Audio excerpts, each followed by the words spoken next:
Hey everyone, welcome back to my channel. Today we're going to be diving into the patch notes for the final Season 2. Let's see what changes are in store for the upcoming tournament.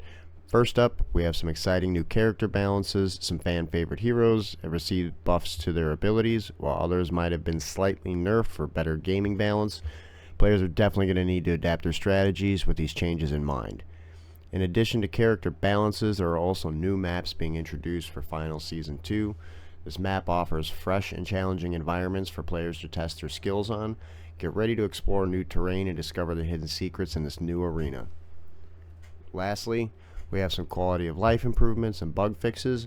These updates aim to enhance the overall gaming experience and ensure a smoother gameplay for all the participants. It's great to see the developers actively working to address player feedback and make necessary adjustments. Overall, the patch notes for Final Season 2 are looking promising. With new character balances, a map, and improvements, players in for an exciting tournament ahead.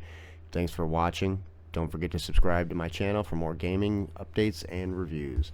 So let's go ahead and take a look at what we've got going on. So, welcome to a whole new season. So this is the new map, Sys Horizon. CNS has introduced a new map, Horizon. It's a glitchy, colorful cityscape that's partially loaded with floating geometric shapes. Plenty to explore in a nighttime mode that glows under a neon sun.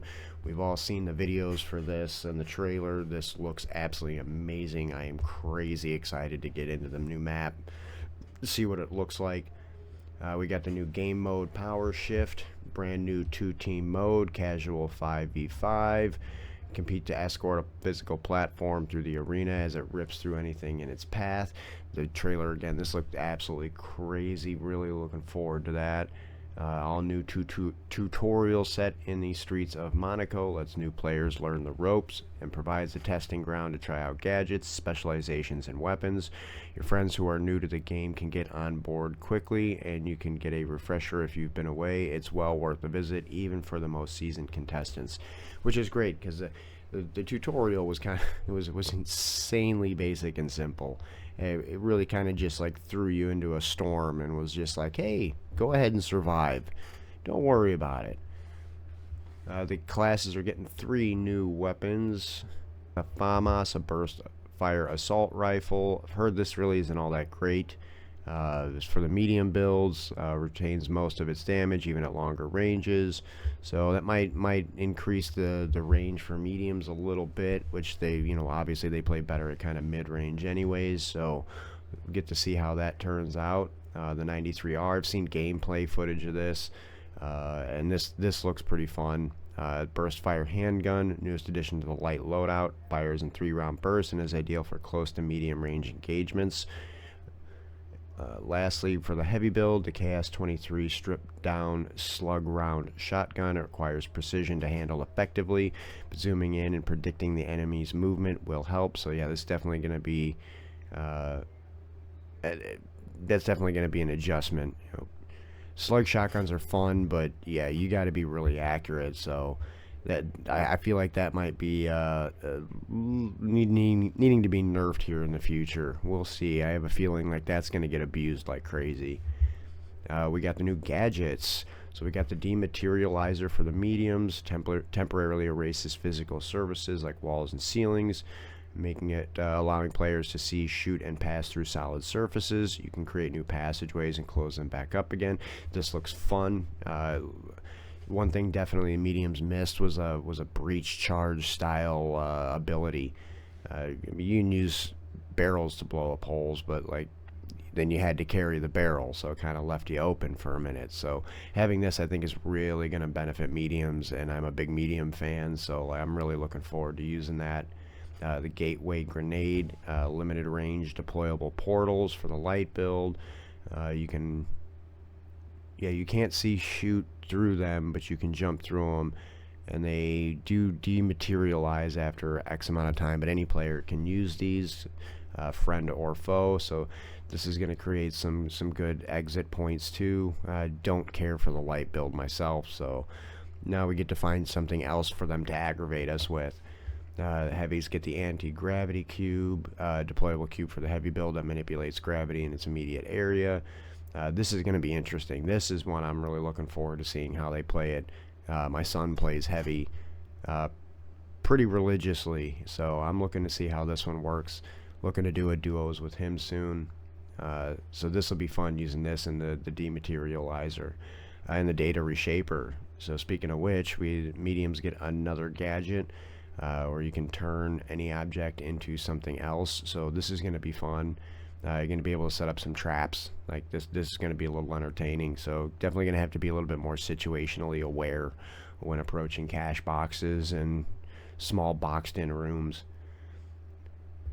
The Season 2 Battle Pass has 12 pages, 96 rewards. Each page offers a theme that is our love letter to the early days of gaming. Yeah, they went with the big retro thing this season, which I'm crazy excited for. I really like the way that these look.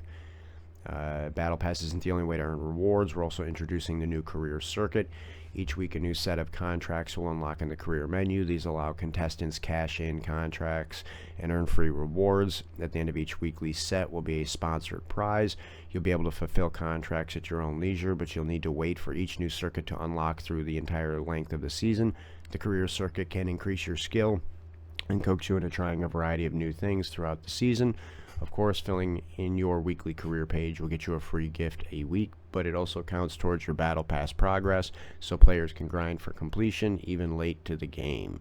So that's cool. So it's adding another kind of XP path for gamers and all of us. So that's fun. I'm really looking forward to seeing the continued progress they're making through this Battle Pass. Or Battle Passes are obviously kind of pay to play anyways, but it's nice when they give you something that's worthwhile to invest in to get the Battle Pass. So really looking forward to seeing how that plays all together. Better matches. We've given league ranking a major overhaul for Season 2. The goal is to provide a much better quality experience when playing in the ranked tournament. You'll get your starting rank based on your first 8 rounds, and from there you'll move up and down based on your performance. Contestants can expect to land between bronze and gold at first, climb the ranks from there. As you may know, we need a lot of people and time to test a system like this, so you should expect more tweaks and changes throughout the season as we see it in action. So cool, they've added they're trying to refine the matchmaking system. I didn't get too much into to ranked play during Season 1. So this is going to be a new experience for me this season. So I'm really looking forward to seeing how that all plays together as well. And they're just really digging in on this game with improvements and changes. And this is great. I mean, we're seeing more changes from this little kind of free-to-play indie out of the whole kind of game than we are some of these AAA titles, and it kind of makes you wonder what they're doing. So bravo, Embark.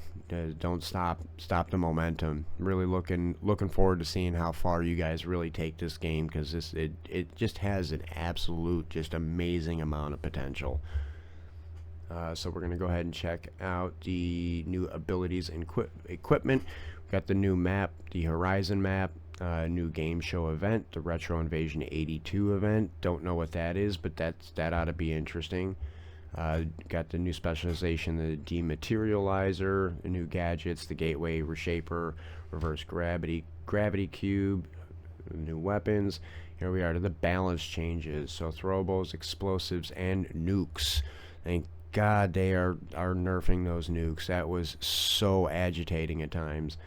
Added diminishing returns on damage from nukes, i.e. throwable objects that carry C4, breach charges, or mines, for each source of explosive damage, including the throwable, and starting with the highest. A damage modifier is applied to each instance in the sequence of 60%, 40%, 30%, 20%. So very happy about the diminishing returns. I mean, it is nice to stack the damage like that, because it works with the mines too, but yeah, that was a little overpowered, so bravo to Embark for that one. Gas canisters now immediately start to steer off their direct trajectory, aka wobble, when they have attachments. So they're doing physics work as well. That's nice to see. When picking up throwable objects with explosive gadgets attached, i.e. nukes and snooks, said explosives will become unarmed. When the player lets go of the carried object, a arming timer for the explosives starts. So that's cool. So when you toss it, it has its reset. So you can't basically cook a nuke and toss it into a room and team wipe somebody. So it makes it a little bit more skilled based. So that's gonna kind of cut down on the abuse of that. But I have noticed that's not as abused as it used to be when I first started playing. But obviously nukes are still kind of heavily abused. When the player lets go of the carried object, a rearming timer for the explosive starts. The explosions from C4, breaching charges, and all mines that detonate while unprimed now deal 20% of their original damage. Decrease the health value of propane gas tanks from 250 to 120. So I'd imagine that's going to allow us to where we don't have to prime the charge, and that's definitely going to help out too. So it still kind of creates a nuke in a way, but it's not as bad. And obviously those are not one shot, one kill. So it's just more of an annoyance than anything else. Fixed a bug with fuel barrels where they sometimes wouldn't ignite when taking damage, for example from explosions or bullets. Dev comment here, we got nukes were a hot button issue in Season 1. The previous tuning made nukes exceed the intended time to kill by a large margin. Since our initial changes weren't substantial enough to alter this tactic, we've added more ways to balance nukes moving forward. So thank you for listening to the community on that one. We all appreciate that. Toxic gas, we added a delay to the application of damage. Damage will now start to tick 0.5 seconds after the player enters the gas cloud. Added a new functionality that causes damage to ramp up gradually over time from 30 HP a second to 60 HP a second over 2 seconds. Increased damage tick interval from 0.1 seconds per tick to 0.3 seconds per tick. Another dev comment, we've always intended for toxic gas to act as an area denial tool. However, because of its immediate high damage and quick dispersal, it has been too potent. We made changes to make toxic gas better fit the original intention. So that's awesome. That is another thing that was needing some balancing issues. So again, thank you. Gadget C4 decreased ammo count from 2 to 1, decreased cooldown from 45 seconds to 30 seconds, decreased minimum damage at the edge of the explosion from 93 to 75, which I think that's good, because breach charge shouldn't be used as, I don't know, I've never felt like that should be used as a weapon, especially in a game like the finals. It's meant to be more of, it's a breach charge, not a nuke. So super happy about that. Defibrillator added functionality that causes revived players to gradually rematerialize into the level over a period of 3 seconds before fully loading back into the arena. Increased charge up time from 0.6 seconds to 0.8 seconds. Increased starting health from a defibrillator revive from 40% to 50%. Dome shield decreased maximum duration from 20 seconds to 12 seconds. Jump pad increased cooldown from 25 seconds to 30 seconds. Motion sensor moved from the light archetype to the heavy. So they're even changing gadgets around between classes. That's neat. This is definitely going to change the landscape here. RPGs fixed an issue that made dispersion almost identical regardless of what state the player was in. Increased projectile dispersion in all non-aiming states. Reduced projectile dispersion when aiming down sights. Increased zoom-in time from 0.2 to 0.4 seconds. Increased equip time from 0.45 to 0.5. Increased unequipped time from 0.35 to 0.4 seconds. So that just kind of sounds like they made things just like, they made it feel like a heavy. So that's, it's nice having, the individual classes, but and it's a subtle change, but I feel like that's really going to kind of change the feel of heavy. I don't feel like that's a nerf. I feel like that's just kind of balancing the class as to what it should be. Like lights, obviously, switch really fast. Mediums should be, kind of obviously right in the middle of the road. And, I always feel like heavies, they do have the heavier equipment and weapons. So, that should have a little bit longer equip time and swap time. But that's just me. Sonar grenade moved from the medium archetype to the light. Tracking dart moved from the medium archetype to the light. decreased dispersion in most movement states by 50%, increased accuracy by decreasing dart dispersion while aiming down sights from 30% to 10%, added force feedback for controllers. Vanishing Bomb increased grace period on teammates from 0.75 to 1.25 seconds, increased total cloaked duration on teammates from 6 to 7.5 seconds, increased total cloak duration on the user from 5 seconds to 6 seconds. Specializations, recon senses, removed for assessment. Dev note, we've concluded that recon senses have been detrimental to the game at large and have decided to put it out of play for now. The specialization may return in some new form down the line, but only after a major rework. So yeah, it did kind of create I don't know, almost like a wall hack in-game at times. So yeah, I never played with recon senses much. I didn't care for how it functioned. So for medium, that's I don't feel like that's a loss. Mesh shield, increased cooldown on a fully depleted shield from 12 to 15 seconds, increased starting health after full depletion from 200 to 250. Weapon balances, so we've got the AKM, decreased damage fall off minimum range from 35 to 30, decreased damage fall off max range from 40 to 37.5 meters, decreased damage fall off modifier at max range from 67 to 55%. The FCAR gets decreased damage fall off modifier at max range from 67 to 55%. The Lewis gun updated weapon recoil pattern to be slightly less accurate over time during sustained fire. M11 increased accuracy by decreasing bullet dispersion when firing from the hip. M60 gets updated weapon recoil pattern to be slightly more accurate over time during sustained firing. Increased accuracy by decreasing bullet dispersion while moving when firing from the hip. Increased accuracy by decreasing bullet dispersion while moving when firing while aiming down sights. Well, that's kind of a mouthful. Decreased accuracy slightly by increasing bullet dispersion while standing still when firing while aiming down sights. The R357, one of my favorites, increased damage fall off modifier and max range from 33% to 45%. Throwing knives increased projectile speed from 120 meters a second to 138. I don't feel like that needed to be messed with at all. I feel like that's just going to make that more abused. I've run into a lot of throwing knife abuse, more or less. I think I deal with that more than nukes. I don't know. I'm not looking forward to that one. XP54, decreased accuracy by increasing bullet dispersion when firing from the hip in most movement states. Alright, so far it looks like I really like, they are dialing these in. I don't so much care for the damage fall off on some of these being modified, but I can also see it. So yeah, I'm happy with the accuracy too. Is the aiming was kind of broken on that in a way. Like you could almost completely eliminate your recoil just from side to side movement. It did take like a little bit of the skill learning recoil off, and you could definitely see it was like an abused tactic. I mean, obviously we all get that from Counter-Strike 2, the counter strafing. So glad to see that they're kind of nerfing counter strafing a little bit. Excuse me. Adding new levels with rewards to the following equipment and items. Obviously we're not going to read and go through all these, but you can see the list here is the gadgets and the specializations. So we're going to move into the gameplay now. Added an option for auto sprint in the gameplay section in the settings.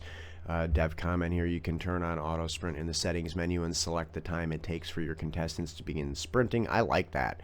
The finals has a unique omnidirectional sprinting system, which means characters can sprint in all directions instead of the more common forward-only sprint. As such, we'd love to get your feedback on auto sprint and what additional settings would help you better customize your sprinting experience. That's going to be kind of fun to play with, be able to sprint side to side. So, but I've really enjoyed the mechanics of the finals as opposed to some of the other FPS games. That's why I immediately fell in love with it when I started playing. They just did slightly unique take on things. It's nothing ever like drastic, but it's just little by little here and there. So bug fixes, we've got fixed an issue where the scoreboard will not show the potential score for transfers in progress. Fixed an issue with flamethrower kills sometimes being attributed as self-elimination due to the flamethrower user being eliminated. Fixed dome and mesh shield not blocking projectiles and explosions correctly. Fixed broken interactions on the crane. Fixed an issue that allowed players to steal objectives through floors and walls. Now you can just delete the wall. Fixed an issue where flashbang effects were not shown for a spectating player. Fixed an issue where explosive objects attached to another object would fall off if the primary object was destroyed. The explosive object attached will now also take appropriate damage in the situation. It's like tossing APS turrets. Yeah, that was because you could toss it into a room, and yeah, definitely glad to see that they fixed that issue. Fixed an issue where melee swings could damage occluded structures, destroying outside walls from inside an elevator. Such as clipping issues as far as hitboxes go through walls. Fixed an issue on controllers where you would drop your held item if you pressed the primary weapon button while the primary weapon was equipped. Fixed an issue where minor props like chairs and tables sometimes did not get affected by explosives. Fixed a bug where the mesh shield regen would fail to start correctly. Fixed a bug where radio damage falloff was incorrectly calculated for carryables and props. Fixed a bug where oil barrels would not start burning from specific damage events. Fixed an issue where melee animations would look wrong when affected by status effects. Fixed an issue where dagger animations wouldn't play correctly. Front end idle animation for squad members equipped with the LH1.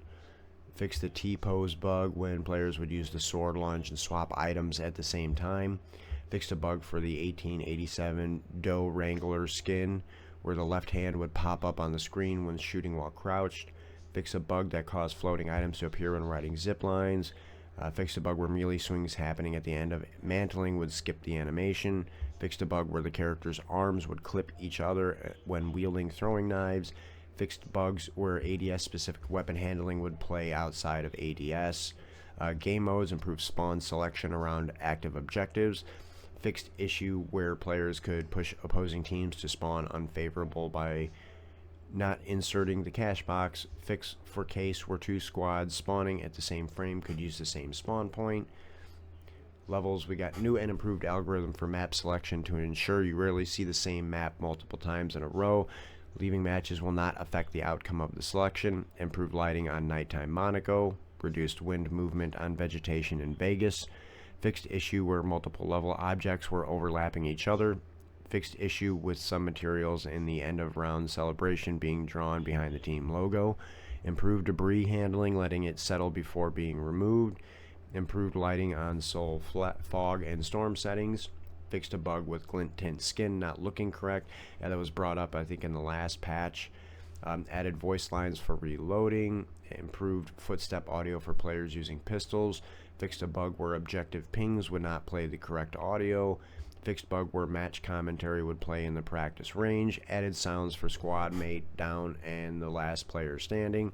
Player cards are introduced in the finals. These will be generated from your character customization and your chosen intro animation. Added the final spinner to previously black screens when loading. Added new item gadget tutorial videos. Improved camera placement and framing for charms. Fixed so that your squad is centered in the tournament lineup intros and outros. Improved respawn timer feedback on teammate icons. Improved feedback on the press start respawn mechanic. So that looks like that is everything, and man, that is a doozy of an update. So let me know down below what you think, what you're most excited for. Thank you for stopping by. Don't forget to like, comment, and subscribe, and I will see you in the finals.